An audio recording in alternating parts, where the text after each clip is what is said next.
Carmax is having to get pretty creative when it comes to upping their bottom line across the board. Before we talk about that, we got a peanut feature though. Hi. Is that it? Yeah, really? Crushed it. All right. So our repo rates and loan defaults are of the highest we've ever seen in the United States. We got a peanut feature. Hi, guys. That's it? Yeah. Crushed it. Hey YouTube, Untamed here. So I'm back at Carmax because I failed to mention a few points to you guys in my last video. So even though Carmax is in a very, very tight spot right now, they're still able to make sales happen. And in this video, I'm going to highlight why, but it's not going to last for long if they don't make any drastic changes very soon. So stick with me as we look at them. So right now, there is no shortage of vehicles across every single Carmax throughout the nation right now. But one thing that they have going for them versus most other dealerships is even with god-awful credit, you are still likely going to get approved. So look right here, with very good credit, you're still looking at a 9% interest rate on your vehicle. And with fair credit, which is what most Americans really have, you're still looking at 18%. And terrible credit, if you're very poor credit, you're looking at a 24% interest rate, which is absolutely absurd. So they're able to ask dang near brand new pricing on their vehicles here because they're able to approve nearly everybody, even at their own detriment, which is a shame. So right now we are seeing vehicles piling up at Carmaxes across the nation because they're not selling. And that is largely because Carmax is failing to drop their prices appropriately given the current market. You know, there's been a pretty drastic pivot. I think we can all agree with that. You know, the pricing of used vehicles and new vehicles alike have dropped or needed to drop quite drastically within the last 7-8 months, right? Carmax has not dropped their prices enough. Granted, to be fair to them a little bit, what did they do? They probably took in all these vehicles at a premium, right? When they took in a lot of these vehicles, prices were a little bit higher, so they probably paid a little bit more, right? But because of that, they're just refusing to lose on them. And what we're seeing is Carmax taking more of their vehicles to wholesale. They're taking more of their vehicles to wholesale, the most that we've ever seen them do. And that is them refusing to drop the prices for the consumer to the customers walking their lot like I am right now. Rather, they're just auctioning them off real quick to get rid of them and cut their losses early is what they're trying to do. So we're seeing the lowest sales that they've ever seen right now, but we're seeing the highest wholesale auction sales for their vehicles across the board. And because of that, we are seeing pretty terrible offers. So if you were to bring your vehicle to Carmax right now, they're not going to give you a solid number. You can expect a pretty awful purchase offer for your vehicle because, I mean, look, they have plenty of vehicles. They can't move what they do have. And we see that because new vehicle prices are coming down drastically. All manufacturers are having to cut their costs on their new vehicles quite a bit just to move the inventory. And even they are struggling to do that. So because of that, they're not going to offer you a good purchase offer, unfortunately, right now. So I do not recommend swinging through a Carmax to try to sell your vehicle. I don't think you're going to get anywhere near what you would have gotten for it during the pandemic, of course. So we were able to get a few more Toyota 4Runners since I was here the other week. And we do have this new, well, used 2019 4Runner here, Tier D Pro, with 36,000 miles on it. And you're not going to believe how much they want. $49,000 with 36,000 miles. And in 2019, this is before they actually did a refresh on the 4Runner. In 2020, they updated the infotainment and just a couple other things, but a much needed refresh for it nonetheless. Back in 2019, MSRP was a little bit less than that, if you can believe that. Brand new. Pretty crazy. So one saving grace that Carmax has had recently would be the UAW strike. So if you were tracking at all, UAW had a strike. We're on the Stellantis, Ford, GM, they all had a strike of their employees where they ended up ultimately upping their wages. Yeah, and quite a bit too. One of the largest wage increases ever, to my understanding. So because of that, we're going to see an uptick in the prices of new vehicles through them, right? And across the board, we continue to see MSRP price hikes across the board. Since 2019, we've seen a 36% price increase on MSRPs across all vehicle manufacturers. And that is absolutely absurd. But because of that, and because of the UAW strike, they're going to continue to up prices And because of that, consequently, these older used vehicles are starting to look a little bit more desirable, right? People would rather save a little bit on these, even though inflated prices, still less than brand new. So Carmax is having to get pretty creative when it comes to upping their bottom line across the board. Before we talk about that, we got a peanut feature though. Hi. Is that it? Yeah, really. Crushed it. All right. So stock prices are down. So for the shareholders, stock for Carmax is down 10% throughout the last 2 quarters. The last 2 quarters we saw a 10% drop, both quarters. And that is pretty awful. So what is Carmax having to do? They're having to obviously push out a bunch of the vehicles, wholesale them to auctions, really get rid of them, move their inventory the best they can, because they have $3.6 billion worth of inventory right now.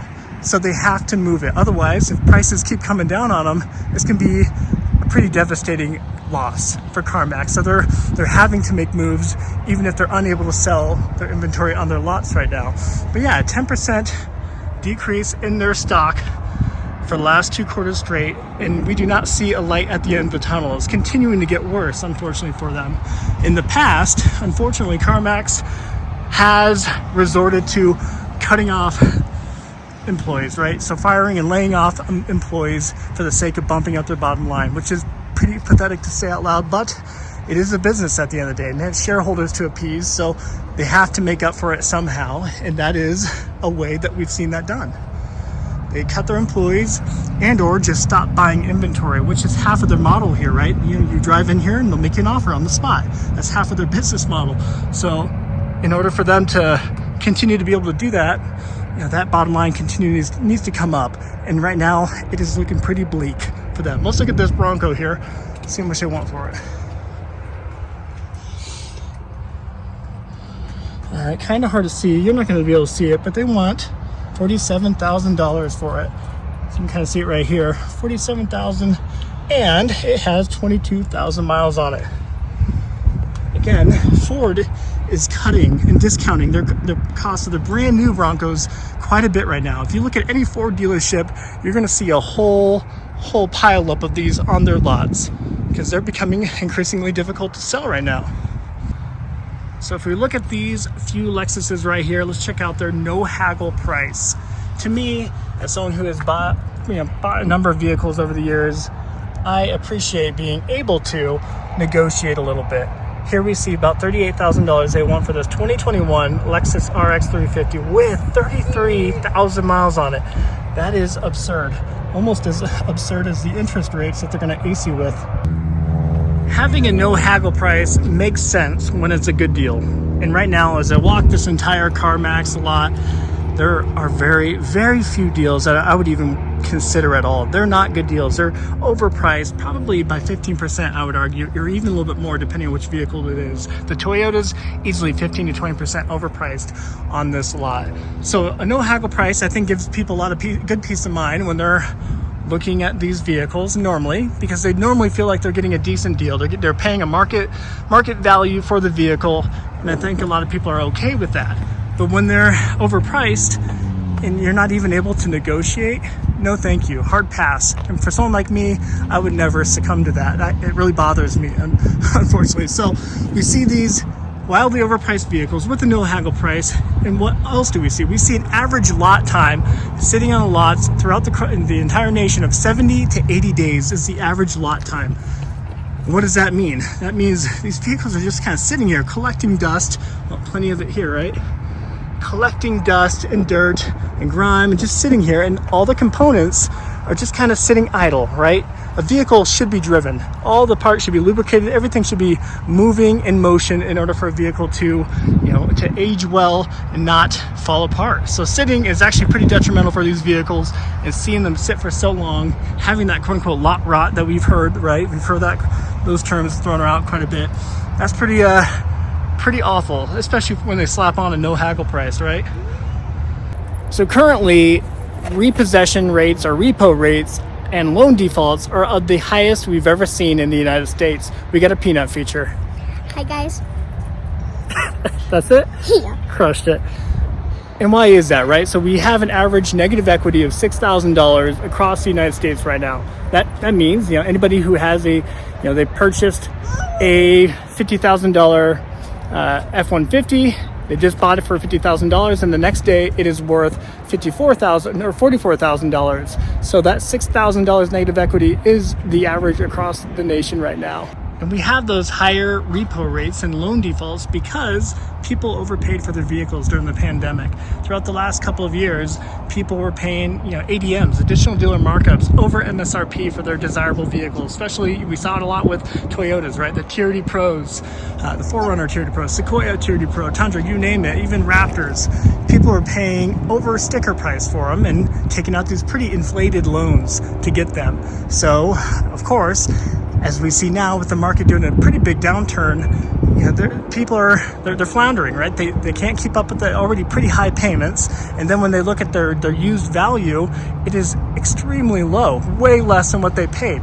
So because of that, they're like, well, to heck with it, I'm not going to pay for this. They stop paying for it, and then, well, the repo man comes and picks up their vehicle. They come pick up their Ram TRX. They come pick up their TRD Pro.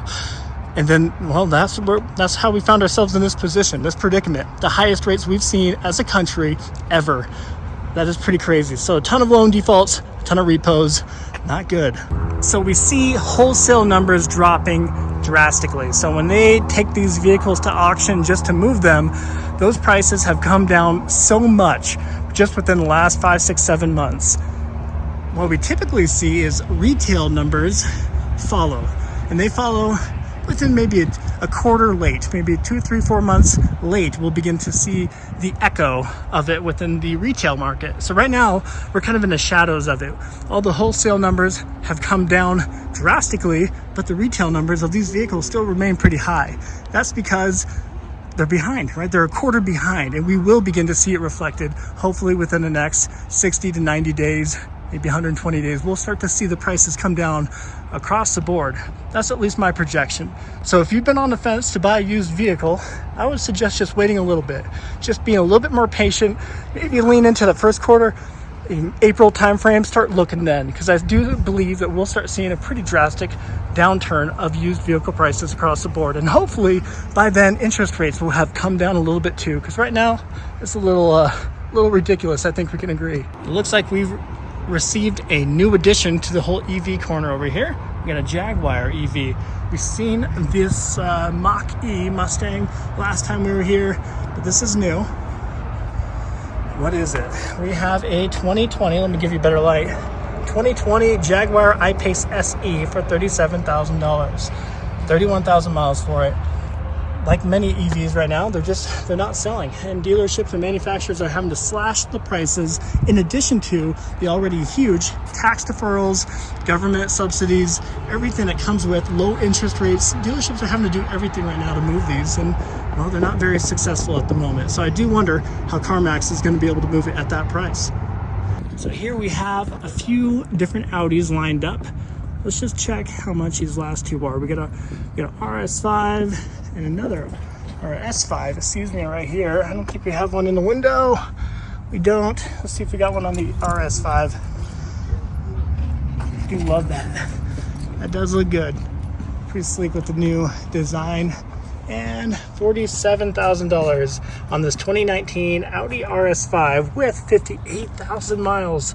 So these come with a pretty pricey MSRP right out of the gate, but even still, with that kind of mileage for a 2019, 5 years old at the moment, I'm not sure if that's a great deal.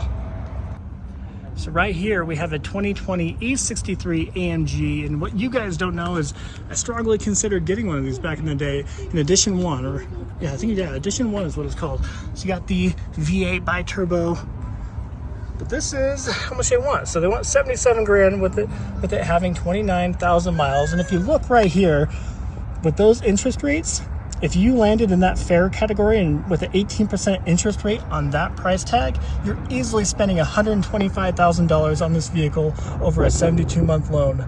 Think about that and let that sink in. That's crazy. So we do have our luxury lineup over here. A lot of Mercedes, got some Audis back here. But over here in the corner, I'm really interested to see how much they want for this Mercedes SUV. So the luxury SUV segment is hurting the most. And we've seen that across the board historically, right? They've always been the fastest to depreciate, but especially during today's market and how terrible it is, this guy right here has got to be suffering when it comes to used resale value. So $43,000 with 36,000 miles on it. It's a 2018 Mercedes-Benz GLS 450. And again, if you're paying those interest rates, you're not in a good spot in 72 months. You'll easily have spent $70,000 in a heartbeat on this $43,000 vehicle that will have likely depreciated even more within the next 72 months, down to probably 15 grand. That's pretty extreme. So I'm hopeful that Carmax will start making some faster decisions, right? Start dropping the prices of their vehicles. Because right now, with the trajectory that we're on, and what we foresee for 2024, things are going to get worse before they get better. So we need to be able to make some pretty drastic, faster changes for Carmax in order for them to remain competitive and stay afloat. As of right now, we're going to continue to see a lot rot of their vehicles. They're all going to continue to just sit here. The average days on lot is going to go up from 70 to 80 days. It's going to go up to 90, 100 days here as we teeter into 2024, in my opinion. So instead of being a slow moving ship, they need to start dropping the prices. They need to start slashing the prices, 10% off, 15% off, to actually move this inventory to try to get out of this. Sure, they're going to lose. They're going to be losing a good chunk of their $3.6 billion inventory that they have across the US. They're going to lose, but at least they're going to stay afloat. The company will sustain a good reputation. Consumers will appreciate Carmax for doing that. And sometimes, you got to kind of have a losing business plan in mind. You got to sometimes implement that in order to stay afloat for the long term, the long game, right? We've seen that with Amazon. Amazon did that for the first 15 years of its existence. They were a losing company. They weren't profiting, but they had that long game in mind for the customer, and it paid off for them. So obviously this would not be a 15-year gig. I think just if they cut prices 10-15% right off the top tomorrow, they would see a huge positive uptick across the board for Carmax. Their shareholders, I think, would be disappointed for a little bit, but I think the recovery would be worth it in the long run. What are your thoughts?